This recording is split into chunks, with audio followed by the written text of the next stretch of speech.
partir do golpe de 64, as liberdades democráticas começaram a ser suprimidas no país, né? Paulatinamente, elas foram sendo cerceadas, né?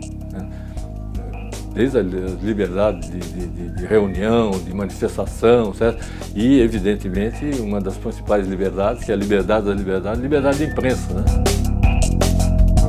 A censura na imprensa, ela se deu principalmente por duas características.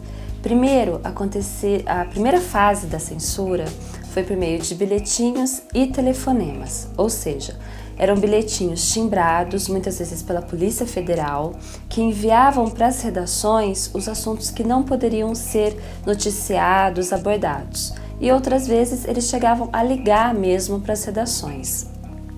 E o segundo modo de censura foi a censura prévia, com os censores se instalando nas redações de jornais e revistas e conferindo pela lauda das matérias o que podia e o que não podia ser divulgado, ou seja, era censura ali no dia a dia das redações.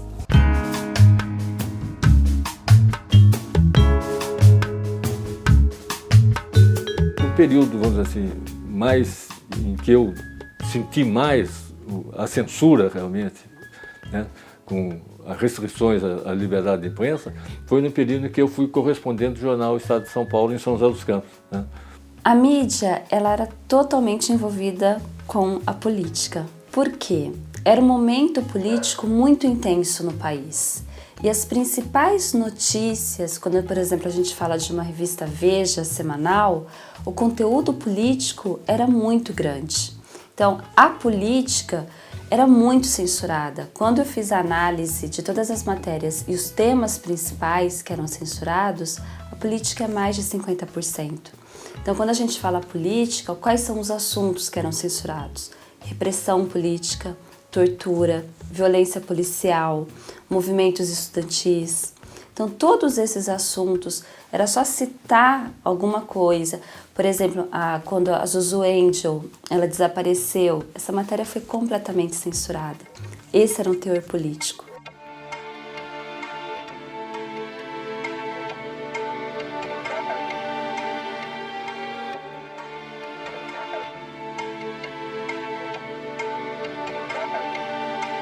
Agora, as notícias dessa resistência política à ditadura, todas eram censuradas. Quer dizer, como esse episódio de 1975, de outubro, com a morte do Herzog, começou realmente, se conseguiu veicular alguma coisa dessas prisões, né? Então, os jornais conseguiram publicar alguma coisa das prisões que estavam sendo feitas, principalmente as prisões dos jornalistas, né? Agora, realmente era muito problemática essa relação, certo? Porque a imprensa não tinha liberdade para publicar todas as manifestações políticas que ocorriam, né? Houve durante esse período uma grande manifestação dos artistas que procuravam, por meio da sua arte, mostrar o que estava acontecendo no país, né? E tentavam denunciar a censura.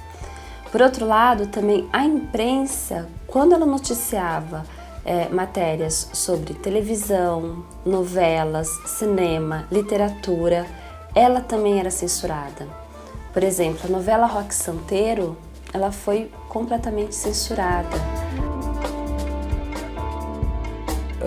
O golpe de 64 ocorreu num momento em que o país tinha uma grande efervescência cultural, artística cultural, né? Nós tínhamos bossa nova, nós tínhamos teatro novo, nós tínhamos cinema novo, né?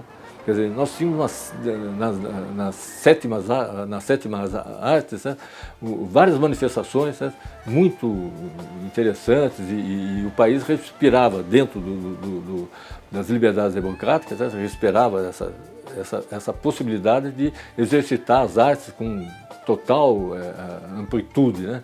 As artes, elas tiveram também, a exemplo do jornalismo, elas tiveram também que tentar ludibriar a censura para passar, né? Tanto no cinema como no teatro, na música, né? Por exemplo, Chico Buarque de Holanda, extremamente censurado, certo? Na época, né?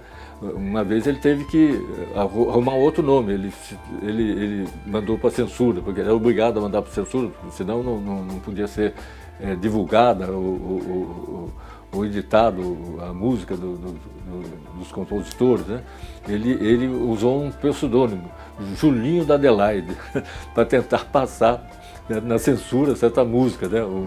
A música era o Pega Ladrão deles, né?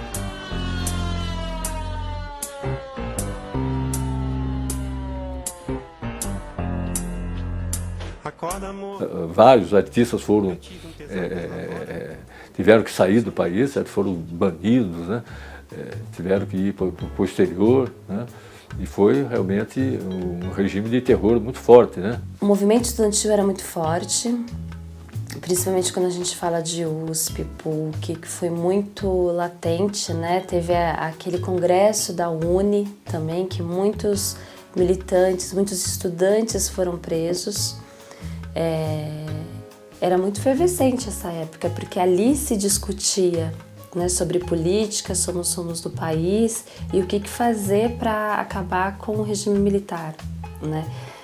Infelizmente, alguns acabaram aderindo à luta armada, mas muitos também procuraram, por meio de suas atividades, por meio do estudo, ir contra o regime e tentar conscientizar a população, enfim, o que estava acontecendo.